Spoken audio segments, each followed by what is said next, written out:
दोस्तों, आज हम पढ़ने वाले हैं नेशनल सिंबल्स ऑफ इंडिया। बहुत ही इम्पोर्टेंट वीडियो होने वाला है, तो एंड तक ज़रूर देखिएगा। तो सबसे पहले तो हमें नेशनल फ्लैग का दिया है, जो कि सबको पता है, तिरंगा। नेशनल एंथम क्या होती है? जन गण मन होती है। National calendar, Shaka calendar. National song Vande Mataram. National emblem of India, ठीक है। Fruit mango, river Ganga, animal Bengal tiger, royal Bengal tiger. Tree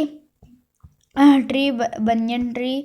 aquatic animal dolphin, Ganga river dolphin. National bird peacock और currency India rupee. National reptile king cobra, ठीक है। National heritage animal elephant. Flower lotus. Vegetable pumpkin और alliance. National pledge. तो ये सब तो बहुत ही basic चीज़ है जो कि सबको पता होनी चाहिए। तो मैंने स्टार्टिंग में ये सब आपको बता दिया, ठीक है। अगला है importance of national symbols of India. They amplify the rich cultural fibre that resides at a core of the country, infuse a deep sense of pride in the hearts of Indian citizens, represent a quality unique to India and its citizens, popularize the object chosen, help to preserve the chosen national symbol for generations to come. Here is detailed information about the national symbols. Okay. तो पहला जो दिया है importance national symbols की, क्योंकि symbol होना बहुत ज़रूरी है। पहला है रिच कल्चरल फाइबर, जो कि मतलब कंट्री के कोई भी चीज़ को, कोई भी इम्पोर्टेंट चीज़ को डिनोट करने के लिए, ठीक है। Infuse a deep sense of pride of hearts of Indians citizens, ठीक है।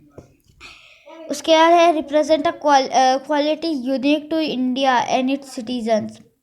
ये एक यूनिक, देखो, सिंबल वो होता है जो कि सबसे अलग होता है, ठीक है। मैंने बना दिया एक स्टार। अब ये कोई भी बना सकता है, लेकिन अगर मैंने इसका नाम किसी चीज़ का ये बना रखा है, जैसे मैंने रखा है STAR, तो स्टार का सिंबल ये है, ठीक है। तो ये एक यूनिक रिप्रेजेंटेटिव है। अब जो नेशनल सिंबल होते हैं वो किसी भी शेप में हो सकते हैं, ठीक है। मैंने स्टार बनाया तो स्टार का ही सिंबल दे दिया मैंने। उसके बाद है पॉपुलराइज द ऑब्जेक्ट चोजन। अब देखो, मैंने स्टार बोला तो उतना पॉपुलर नहीं होगा, लेकिन अगर मैंने पोस्टर छपवा दिए इस चीज़ के और लिख दिया स्टार, तो फिर ये पॉपुलराइज होगा, लोगों की नज़र में आएगा, ये है ना। उसके बाद है help to preserve the chosen national symbol for generations to come. अब जैसे हमारा इंडियन फ्लैग है, तिरंगा, ठीक है, ये एक सिंबल ही तो है। अब जो 1947 वाले थे उनको तो पता चल गया कि हमारा फ्लैग ये है। अब हमारी आने वाली जनरेशन्स को कैसे पता चलेगा? तो ये भी, इस चीज़ में भी हम जो नेशनल सिंबल है वो बहुत इम्पोर्टेंट रोल प्ले करता है। क्या है नेशनल फ्लैग? तिरंगा के बारे में दिया है, तो लेट्स सी क्या दिया है। तिरंगा is the national flag of India, ये तो सबको पता है। बाय पिंगली वेंकैया के द्वारा ये डिज़ाइन किया था। और कब अडॉप्ट किया था, कब घोषित किया था नेशनल फ्लैग? तो 2 जुलाई 1947, ठीक है। 1947 तो याद करने की ज़रूरत नहीं है, आज़ादी का साल है, लेकिन 22 जुलाई याद करना ज़रूरी है। सैफरन कलर होता है इसमें, जो कि इंडिकेट करता है स्ट्रेंथ और करेज कंट्री का। वाइट कलर रिप्रेजेंट करता है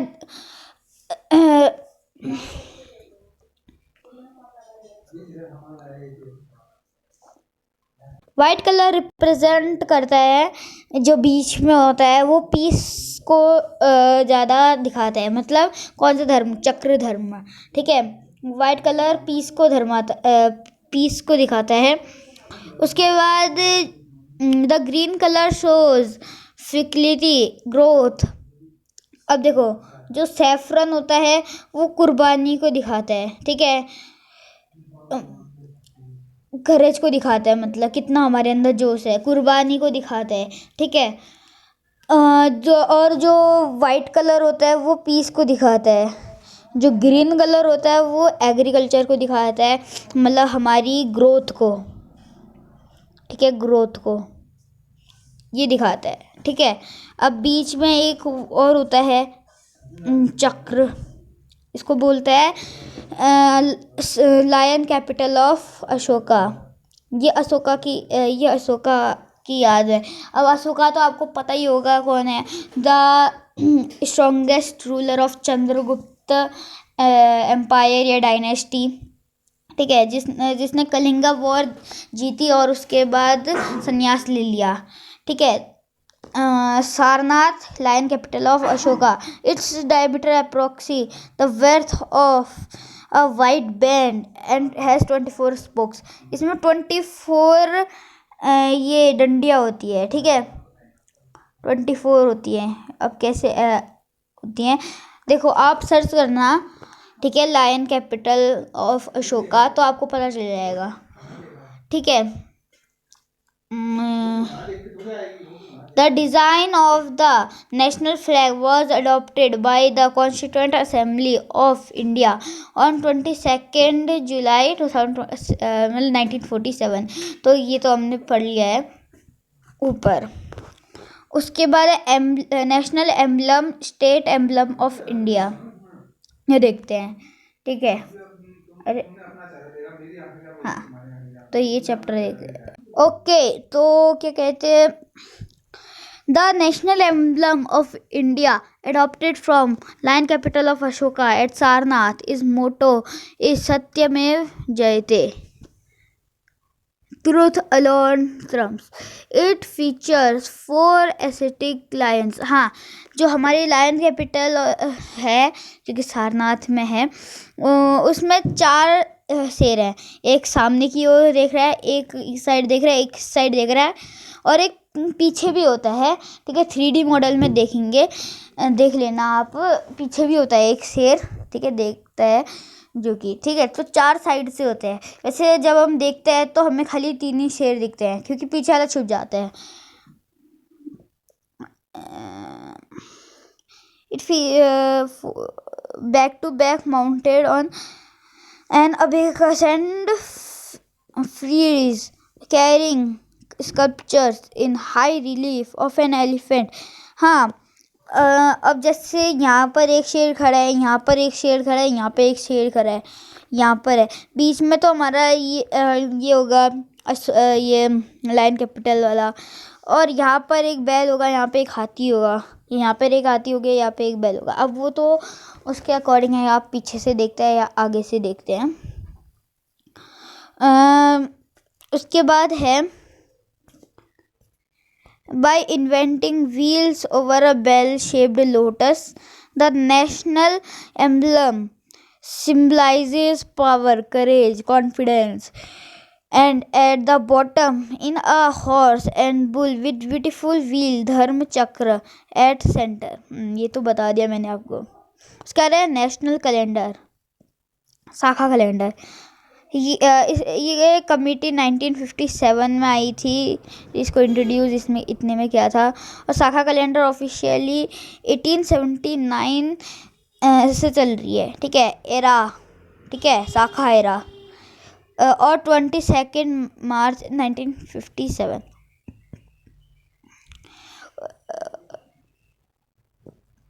ठीक है, यहाँ पे भी डेट दिख गई हमें, 22 मार्च, वहाँ पे 22 जुलाई, यहाँ पे जुलाई है और यहाँ पर मार्च है। नेशनल एंथम जन गण मन, the national anthem of India, Jana Gana मन, कंपोज्ड ओरिजिनली इन बंगाली बाय रविन्द्रनाथ टैगोर।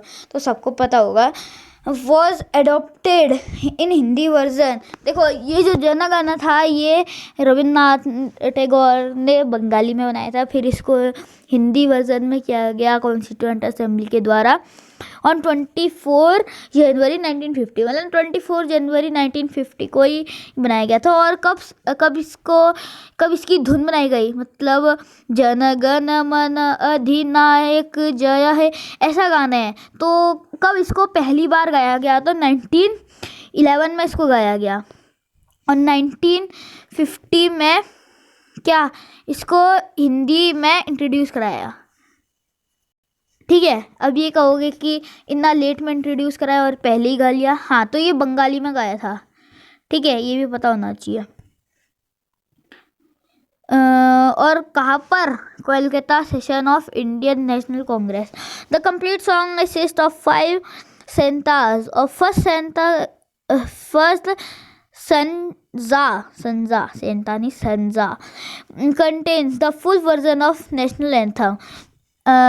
इस सॉन्ग में, इस पूरे सॉन्ग में 5 स्टैंजाज हैं और एक पहले स्टैंजा में पूरा जो पहला पूरा वर्जन नेशनल एंथम का है। अब वंदे मातरम को बंकिम चंद्र चटर्जी ने 24 जनवरी 1950 को इंट्रोड्यूस कराया और प्रेसिडेंट राजेंद्र प्रसाद थे, उन्होंने ये स्टेटमेंट दिया कॉन्स्टिट्यूएंट असेंबली में। सॉन्ग वंदे मातरम जो कि हिस्टोरिक पार्ट है स्ट्रगल इंडियन फ्रीडम फाइटर्स का, क्योंकि आपको पता होगा कितनी मेहनत से देश आज़ाद हुआ था। Shall be honoured equally with Jana Gana मन and shall have equal status with it. हाँ, तो ये यही दिखाता है कि इंडिया को फ्रीडम कितनी मुश्किल से मिली, तो इसको भी इक्वल सपोर्ट मिलता है, इक्वल सम्मान मिलता है जन गण मन के जितना। अब इंडियन रुपी, इसके बारे में तो कुछ बताने की ज़रूरत ही नहीं है, इसके बारे में मैक्सिमम लोगों को पता होगा। इंडियन रुपी ISO कोड है जो कि INR is officially currency of Republic of India. ठीक है, the insurance of currency is controlled by Reserve Bank of India RBI। मतलब the Indian rupee symbol is derived from the Devanagari consonant र। अब देखो जो इसका सिंबल है इंडियन रुपी का वो ऐसा है, तो इसको लिया गया है देवगिरी के एक व्यंजन से, कॉन्स्टेंट से र। अब ये तो हमारी वर्णमाला में भी होता है, और लैटिन लेटर R। ठीक है, और कब अडॉप्ट किया गया ये, तो 2010 में इसको अडॉप्ट किया गया। इसको डिजाइन किया था उदया कुमार धर्मालिंगम। अब INR इसको इक्वली साइन करती है, सिंबलाइज करती है, मतलब छापती है, इसे इक्वल छापती है, वरना इधर उधर होगा तो फिर फेक हो जाएगा ना, इसलिए। अब बंगाल टाइगर एक नेशनल एनिमल ऑफ इंडिया है और one of the biggest cats in the world, क्योंकि टाइगर्स कैट्स की प्रजाति में आती है। इसको नेशनल एनिमल अप्रैल 1973 में, जब पॉपुलेशन ऑफ टाइगर, जब इनकी संख्या जो थी बढ़ रही थी, तो prior to the tiger national animal of India was the lion. ठीक है, इससे पहले लायन था, लेकिन उसके बाद बंगाल टाइगर को कर दिया।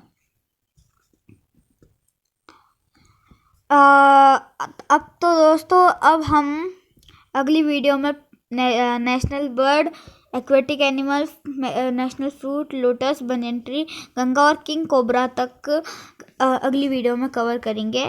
तो आज के लिए इतना ही। Thanks for watching. और जिसने भी सब्सक्राइब नहीं किया नए हैं तो प्लीज़ सब्सक्राइब कर दीजिए। तब तक के लिए बाय बाय।